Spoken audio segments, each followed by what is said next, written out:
Welcome back, everybody, to Brown Sports Report. My name is Ojari Brown, and I just got off the call with Mr. Terrance Harris, who is a local journalist down in the Houston area. And today we just talked about getting some of his insight on the Texans and CJ Stroud and the future of everything they got going on. And he was able to give us everything he knew and give us some of his opinions on things and some of his insight, being that he's down there in the area and might have a closer ear to it. So don't forget to leave a like and subscribe. I hope you guys enjoyed this little segment and enjoy. Hey, Mr. Harris, how you doing? I'm good. I'm good. How you doing, sir? I'm doing great. I'm doing great. I'm so I pre I before we get started, I just want to say I really thank you for coming on and just helping me do this and doing this for me. I really appreciate it. Man, I'm always happy to contribute and and help our young people out. I mean, because people did the same thing for me. Yeah. So definitely, I'm excited to do it. So first things first, if you don't mind, just tell us about yourself. What do you specialize in? What do you do? Okay. Well, my name is Terrance Harris. I'm a longtime sports journalist. I've been in the Houston community, in the Houston sports market, almost 20 years at this point.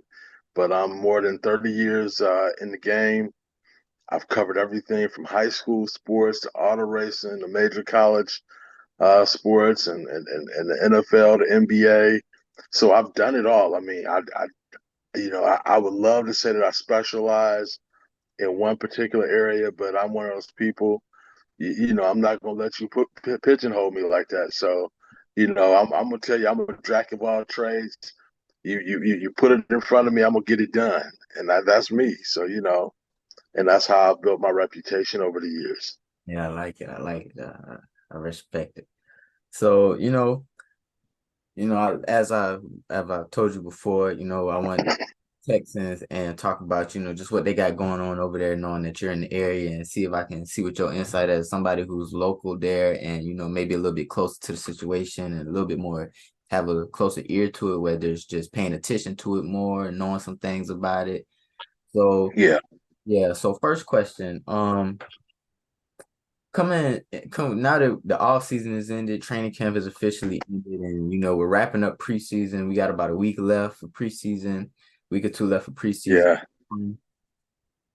What's is so far? Have you seen any concerns with the Texans? Is there any, like, what is a certain position group? Excuse me, a position group, whether it's coaching matters, whether it's like just the way cohesion, just whatever it is. Is there like any concerns that you see going on with the Texans at the moment? When you have a team that's won so little like these guys have, and who and they're still young, you got a lot of areas of concern. I mean, I think that I don't know that there's one particular area. I mean, except for maybe you can look at Laramie Tunsil and be like, okay, yeah, you know, he's a guy that's gonna hold it down at left tackle, or I mean, or the offensive line. I think the offensive line is pretty solid. But other than that, I think that everything else, I mean, running back Damian Pierce, I mean, you don't really have to worry about that position because you know, he's a young star. I mean, I think Jalen Petrie, is a stud in the making, But I think, other than maybe a handful of spots, I think everywhere you got to have some question marks. You got to be concerned about, who are your playmaking receivers, because there are no household names there. You got to worry about that secondary, and you want to see Stingley come back and have Yeah. a great second year. Um, Linebacker core. I mean, they got to get that together. Defensive line. I think they got some players. They got some bodies, but it's now a matter of putting it all together. I mean, I think Will Anderson is showing us that he's about to be a stud. Just a straight up monster. You know, at that defensive end position. So you got a lot of spots where they still need some help. I mean, and I mean, I think receiver is one of them because if you're gonna have a young quarterback and you're gonna put him out there, you have to put, I think, the pieces in place, to help him be successful. that's when young quarterbacks tend to thrive most, is when you put them in situations where, they have weapons around them. They don't have to do a whole lot. They can just distribute the football instead of worrying about being a playmaker. Yeah. And speaking of Will Anderson, one thing that I really like about Will Anderson, when it comes to like football and when you're trying to like, I take big emphasis on the ability to have great character and controlling a locker room, because I feel like once in a young team is how young they are, I feel like that's crucial to building a culture and to build on it. So that's one thing I'm looking forward to Will Anderson, because I think he has great character and I think he'll exceed in the league. Yeah, definitely. You know, it'll be interesting to see. I mean, I think he definitely comes with the right mindset, the right attitude, and he's a guy who's definitely disruptive. And, he has a motor, and like one of his teammates was saying the other day, and I just thought it was, I thought it was funny. But one of the veteran guys said, he comes to work every day angry, and I think that's like the best compliment you could give a defensive guy. Really, you want to you want people to feel like you're a little bit angry, you got a little bit of an edge to you, and he certainly does. But I mean, but he's a great guy, great to talk to, great family guy as well. I mean, so he's a good dude. He really is. Great, that's great. So next thing, with the Texans, they're a relatively young team, like you said, they're relatively young. Um, is there any promise there? Do you see a lot of promising young guys who you feel like can mold into pretty decent to good to great players in the league for the Texans? Yes, I think that they, beginning this year really felt like, and even a little bit last year, I felt like they drafted smart. I mean, I think Stingley's going to be a player. I think Damian Pierce is going to be a player. I mean, we already see, Jalen Petrie. I mean, I think that this is a guy that could, be a Pro Bowl type guy for them. I mean, in the very near future. Um, just all over the field, you see potential. I mean, I think that picking up Will Anderson, making that move. I mean, because they gave up a lot to get him. I mean, and so when you give up that much, I mean, you need that guy to definitely just come through. So now that we're looking in CJ Stroud and coming up on his rookie year, what do you expect to see from him this year? Do you expect him to play? Do you expect him to be named the starter? Because D'Amico Ryan has yet to name the official starter. I think he'll do it. I think he'll name him the starter. But do you expect him to play? Do you expect him to sit behind Mills? When he does play, do you expect him to be great, good, bad? What do you expect to see from him this year? Well, here's what I think. I mean, I think that there's nowhere in the world that CJ Stroud does not start the season as the starter. I mean, you've set him up that way all pretty much all camp and during these preseason games, making him the starter over Davis Mills. And so I just don't think that I don't think you walk that back. I mean, no matter what you end up doing this upcoming week, because the third week, most teams probably won't play a lot of their regular players. They'll play guys who are trying to make the team, and trying to make that last impression. So I'm not even sure, how much the starters or potential starters will play in a week against New Orleans. But that being said, I think that with CJ's a young quarterback. He's learning the game, and he's having to learn a lot. And, English right away, and I think that can be tough for a young guy, and especially a guy that doesn't have any of the great outlets. He does have I think a pretty good running game and a solid offensive line up front. But I mean, I think you need, for a young quarterback, you got to give him a good outlet, whether that's a tight end or a receiver that he could always know if he throw the ball in his direction, he's gonna go up and make a play for him. Not really sure that the Texans have that right now for him. Um, and I think he's in a tough spot because we can all clearly see while Davis Mills is definitely not a starting NFL starting quarterback. What he is a pro. He's an NFL quarterback who has game experience. And so you can see that he can manage the game. He can move the team. He can move that offense, maybe a little bit better right now. than CJ. But when you look at the throws that CJ is able to make and the precision, you can see the vision and what it's going to be like, eventually. But I think fans here have to be patient, because it's going to take a little time and know that it's not going to happen overnight. But I think in time, and as long as you're seeing the progress, I think it'll be great.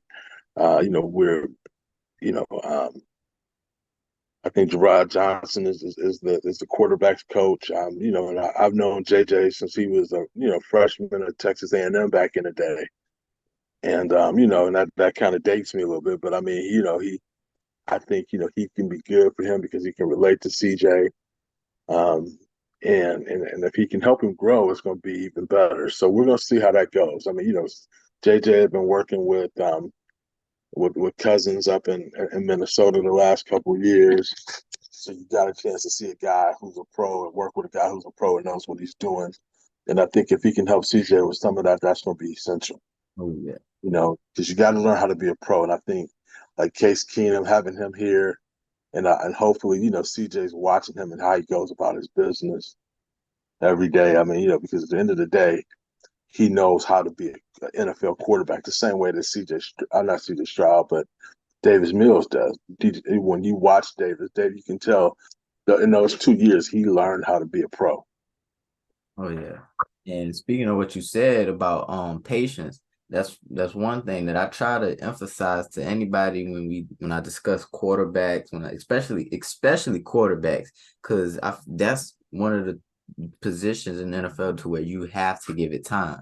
Because Yeah, especially like they always say, like it's two different worlds from college to NFL. So you have to give them that time to adjust, to get acclimated. And I always give them a grace period of like a year or two, about a year and a half to 2 years, to where you can at least not to where they'll start superstardom, but in about a year or two, you should see some sort of potential, some sort of growth, in certain areas, but don't never expect, right out the gate, especially now in preseason. I feel like we shouldn't even be talking about the quarterbacks in preseason as early as criticizing them wise. but the problem is when you have guys like Patrick Mahomes and Joe Burrow, these young guys who come out the gate Yeah. and just killing it. I mean, but people forget that Patrick Mahomes, I don't believe we saw him at all his rookie year. Yeah. I You know, think you might be right. Yeah. yeah, I don't think we saw him at all. And they gave him a year to kind of marinate. And then when he came out that next year, he blew the doors in, man. And so there just there's many ways you can go about this, but I mean, you have to, I think you have to make sure you got the talent that's prepared to help that kid, grow and give him outlets and don't put too much pressure on him. And I'm just not quite sure that the Texans are there, talent wise yet to take some of that pressure off of him. So I just got a feeling he's gonna be pressing a lot. He's gonna be trying to make plays, force the ball in places, that it shouldn't be, and that's gonna get him in some trouble. But at the same time, he's also learning to understand the speed of the game, and people don't understand how important that is. I mean, and the difference because you don't get to experience game speed during practice ever. Your closest you may come to it is if you get a team come in for joint practices or something like that. But even then, it's still a little bit control. There's nothing like, the game. And then he still hasn't really seen the magnitude of blitzes and packages that are going to be put out there to confuse him like you won't believe. I mean, Bill Belichick, I think, sort of took it easy on him, kept it relatively vanilla for those two series, but he still made it hard for the kid. So can you imagine when they're sending blitzes from all different directions and you got to pick all of that stuff up and know exactly where to go with the ball when that guy releases? It's going to be something else. I mean, for him to adjust to. So I think he definitely has an uphill battle, but I love his talent. You can see it in his arm. You can see he's smart. You can see he's a leader. And so I think if you give him time, he's going to be definitely a great pick for them. Yeah. And I'm a very advocate of that. you gotta let him play because I said that in my video I just uploaded earlier today about Anthony Richardson that a lot of people was questioning him about should he be the starter? Is it too quick to name him QB1? I feel like with a guy like that, you gotta have him play. You just have to let him play. Just so you gotta go through Yeah. the games as quick as possible, as fast as possible, so he can grow and become what you need him to be. But next question I wanted to get into was being that they just hired new head coach D'Amico Ryan, and I'm pretty sure if I'm not mistaken, it was like a 5 year deal, right? 5 year deal, something like that. It was pretty lengthy Yeah. deal, Yes. and Yeah. so I wanted to take that into account because as we discussed earlier, the Texans, it's going to be a lot of building that's going to have to take place. It's going to take some time for them to so we can fully see, what their potential can be. What's the level of grace do you think, the front office is willing to because it's a lot of question marks around, when to fire a coach, when to do this for a coach, how long to let a coach stay. I do think D'Amico Ryan wasn't just a stepping stone as a coach just to get you through, these couple of years. I think he's a coach to where you want to build on and build around kind of like a Mike Vrabel or the Lions coach. Then Hmm. so Yeah. those like I feel like he's one of those coaches where you're hiring him to build, even though it's going to be bad and pretty ugly. Starting out, I think those are one of the guys you want to build with. But what do you think the grace period will be for him if he needs one, if they're just going to let him work, or do you think to a certain extent maybe after 3 years where they're like, okay, we need to see something? Yeah. I think in year three they're going to see some discernible progress. From him, and I think you're going to get that. I mean, I think everything about D'Amico and everything he's learned because he's been a sponge in the places he's been. He's really learned it. You can tell he's brought a lot of that 49ers stuff here. And that's going to be good for this franchise in terms of just having things organized. He has a plan, and he's not he's not a placeholder. I mean, I think Lovey and David Yeah, were clearly placeholder coaches. And we can sit here and debate whether that was right or wrong, fair or unfair, all day long. All I can tell you is that two guys, in their 60s got, you know, 20 $25 million nest egg, retirement nest eggs out this deal. So I don't think you'll ever hear them complaining. But I felt like Lovey, like last year, I mean, I felt like what happened with Lovey is, and I've always said this, once they made the decision that they were going with a different quarterback, that Davis Mills wasn't the guy. At that point, they had to make a decision about the head coach.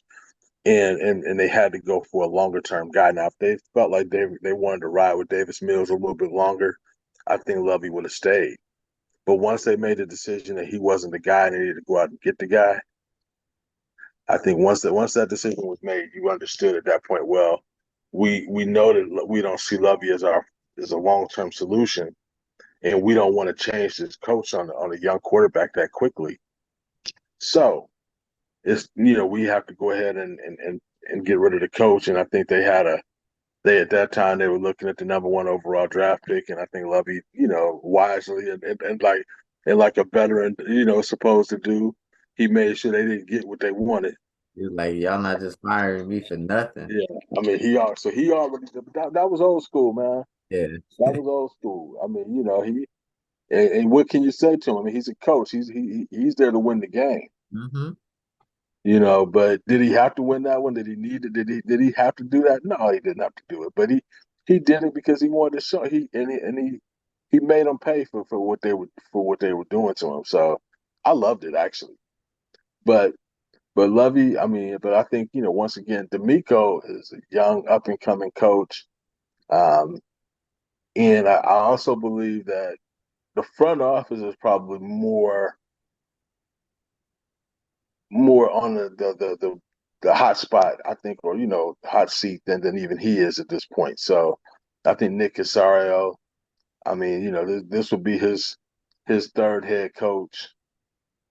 Um, and so I think people have to start looking at him, and I think they are like is he really the answer? I mean, because his job is to stock this team with talent, Is he and capable? and so I think that he has more pressure on him right now than D'Amico does. And one more question for the fans out there in Houston and Texans fans, is the future bright? Is it bright? Oh, definitely. I think when you have a young, energetic players coach like D'Amico, who also is he grew up here in terms of football wise, and the young man has been nothing but upstanding. I think it all starts with him, and I think people are excited in the city because of who's leading the Texans finally. I mean, hiring D'Amico just made so much sense and so much more sense than any hire that they could have made. So I think it starts there. I think they got the quarterback, the potential franchise quarterback. They got an incredible young player and talent in the secondary and Jalen Petrie. And then you throw Will Anderson in there at rush in. I mean, you kind of hit the spots that are necessary. Now you got to go and fill the rest of it in. And so I do. I think there's reasons for fans here to be excited. I definitely don't. I wouldn't have said that 2 years ago, but right now, kind of the trajectory says that these guys are going to go forward. They're going to go and they're going to do well. Yeah. And me personally, I think I want to say I'll give it about it all going it's all going to rely on the drafting and the signings of the next two off seasons. I'll say the next 2 to 3 off seasons that's really going to make or break this iteration of the Texans. But Yeah, I do think in the next couple seasons, being in that division with the Colts and everything, I do think that they could be they could be very competitive in that division. I think I don't think it's too much holding them back from in the next few years, being compete for that top spot. If they if yeah, but don't sleep on Jacksonville either, though. I'm not because I think Trevor Lawrence is on his way to being a top 5 quarterback in this league. I think Yeah, I think with Doug Peterson now, he has some stability. He's getting Calvin Ridley. I think he's going to be on the same level as like just from a standpoint of like offense and just play from I'll say comparable to like the Bills and how the Bills were. And I think with some more stability and some better front office moves and better schemes and coaching, I think they might be able to make the championship game, AFC championship, if they do it because it yeah, long as it was just tough first year because they ran into Kansas City, but they did put up a good fight. Although Mahomes was injured, they did. They was a couple plays away from. They could have stole that game against Kansas City. So I do think, like you said, Jacksonville is not a team you want to sleep on.